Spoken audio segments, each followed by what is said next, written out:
having completed the mandatory 40-hour training in 2008. She now serves on ZCenter's Major Gifts Campaign Committee. Please give a warm welcome to the wonderful Zrinka Allen.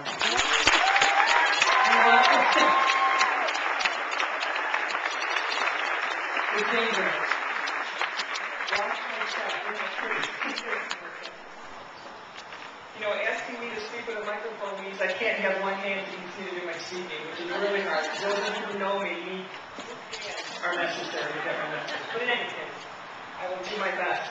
Thank you, Melissa. I really appreciate it. And I fall in love with you as well, both on the radio and in person. So thank you. I had met for 15 minutes with her. She's an amazing person. So with that, it's great to be here with all of you. Walters Tour is thrilled and honored and proud to continue to be a sponsor with the Zacharias Center. So I do speak to you today as a member of the Walters Tours team. I talk to you also as a friend, a coworker, a colleague, a neighbor, a mother, and a rape survivor. For many of you that work with me, this is the first time you're hearing that. And I know that it's a little uncomfortable or awkward, but we've all worked together for so many years. I think that you all get that part of it too. So thank you to my Walters Tour family for being so wonderful and supportive.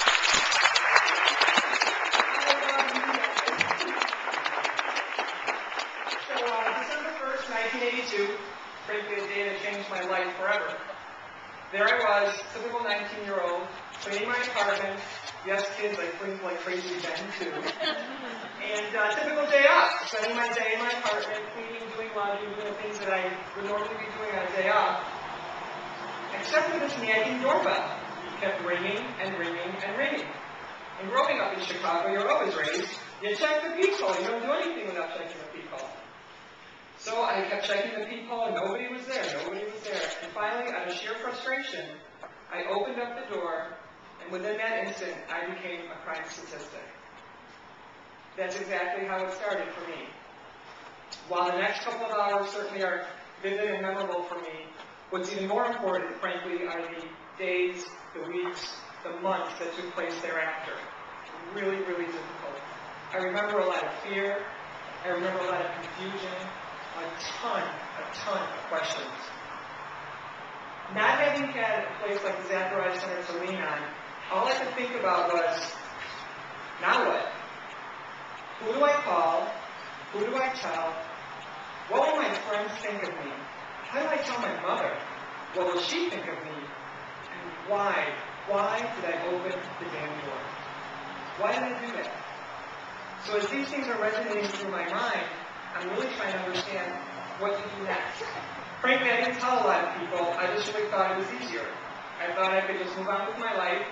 I did remember thinking, as silly as this may sound, do you think it's okay if I call in sick tomorrow? I really wasn't thinking about the actual events. I was just an autopilot, needed to make it right, fix it, make it easier for everybody else that I might have shared the story with, even though I really didn't know how to. In retrospect, I can't even imagine what having the Zacharias Center team would have been like for me from a healing standpoint. To have had a hotline representative to call and say, this just happened. I really don't know what to do. What do I do? Walk me through this. I'm scared. I don't know if I've caused this. I don't know what's going on. I didn't have that. I can't imagine that that would have been the beginning of my healing process. It would have been amazing.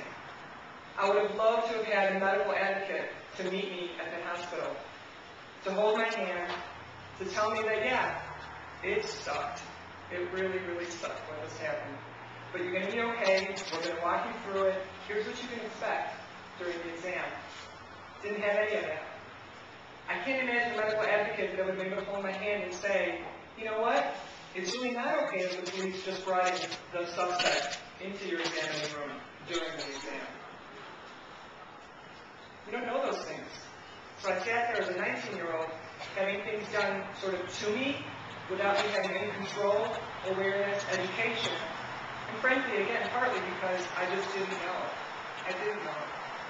I can't imagine if I had had a legal advocate that would have been somebody that I spoke with to say to me, you know, is it okay that my landlord wants to sue me for the remainder of my lease? He didn't believe me. He didn't understand. He didn't appreciate the severity and the seriousness of what had taken place, so he sued me. I had no idea how to get an attorney at idea how to fight what I consider to be something that, in addition to this is another one of the pain points of having gone through this. So I can't even imagine my healing process had I had the wonderful individuals that are part of the Zacharias Center. As I think about that, the list could go on and on. I remember calls at 2 a.m. for a lineup. And I can't imagine, again, not having had somebody to explain what to expect from me, to expect from the experience, and walk through that. While I could go on and on, the point is that Tori and the Dream Team are all about that. This is exactly what they do day in and day out.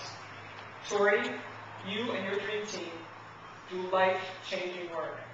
Absolutely life-changing work. And on a personal level, thank you. I wish I had known you then, but I'm so glad that I know you today. You do life-changing work, and the people that I have met here have enriched my life more than you can ever understand. So thank you for that.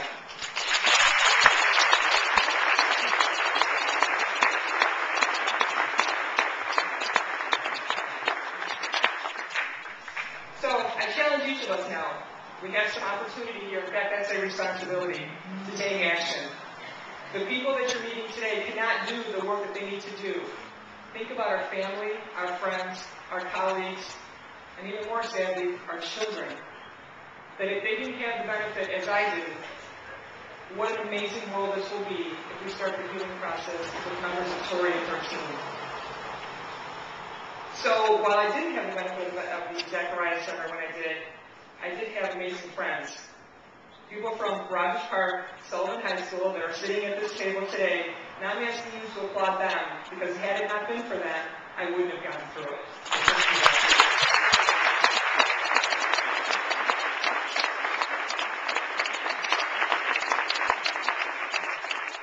So again, for the folks that work with me, you know it's very hard for me to keep things concise. I mean, I'm fairly concise, but I tend to ramble on and on. And I did have only 5 minutes, so that's going to be okay for me, because at the end of the day, what I really want to do is challenge each of you. You have a responsibility, a social responsibility, a corporate responsibility, a personal responsibility